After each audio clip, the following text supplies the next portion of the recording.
नीति वचन 7। हे मेरे पुत्र, मेरी बातों को माना कर और मेरी आज्ञाओं को अपने मन में रख छोड़। मेरी आज्ञाओं को मान, इससे तू जीवित रहेगा, और मेरी शिक्षा को अपनी आँख की पुतली जान।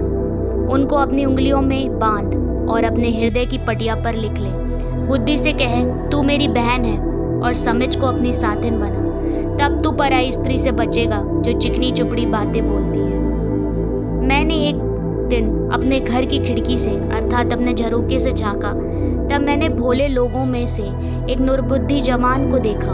वह उस स्त्री के घर के कोने के पास की सड़क पर चला जाता था और उसने उसके घर का मार्ग लिया। उस समय दिन ढल गया और संध्या काल आ गया था, वरन रात का घोर अंधकार छा गया था। और देखो, उसे एक स्त्री मिली जिसका भेष वेश्या का सा था, और वह बड़ी धूर्त थी। वह शांति रहित और चंचल थी और अपने घर में न ठहरती थी। कभी वह सड़क में, कभी चौक में पाई जाती थी, और एक एक कोने पर वह बाट जोती थी। तब उसने उस जवान को पकड़कर चूमा और निर्लज्जता की चेष्टा करके उससे कहा, मुझे मेल बड़ी चढ़ाने थे और मैंने अपनी मन्नत आज ही पूरी की है। इस कारण मैं तुझसे भेंट करने को निकली। मैं तेरे दर्शन की खोजी थी और अभी पाया है। मैंने अपने पलंग के बिछौने पर मिस्र के बेल बूटे वाले कपड़े बिछाए हैं। मैंने अपने बिछौने पर गंधरस, अगार और दालचीनी छिड़की है।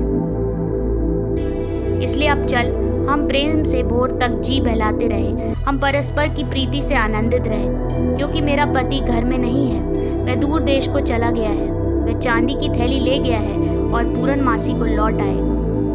ऐसी बातें कह कहकर उसने उसको अपनी प्रबल माया में फंसा लिया और अपनी चिकनी चुपड़ी बातों में उसको अपने वश में कर लिया। मैं तुरंत उसके पीछे हो लिया, जैसे बैल कसाई खाने को या जैसे बेड़ी पहने हुए कोई मूढ़ ताड़ ना पाने को जाता है। अंत में उस जवान का कलेजा तीर से भेदा जाएगा। वह उस चिड़िया के समान है जो फंदे की ओर वेग से उड़े और ना जानती हो कि उसमें मेरे प्राण जाएंगे। अब हे मेरे पुत्रों, मेरी सुनो और मेरी बातों पर मन लगाओ। तेरा मन ऐसी स्त्री के मार्ग की ओर ना फिरे और उसकी डगरों में भूल कर ना जाना, क्योंकि बहुत से लोग उसके द्वारा मारे पड़े हैं। उसके घात किए हो कि एक बड़ी संख्या हो। उसका घर अधोलोक का मार्ग है, वह मृत्यु के घर में पहुंचाता है।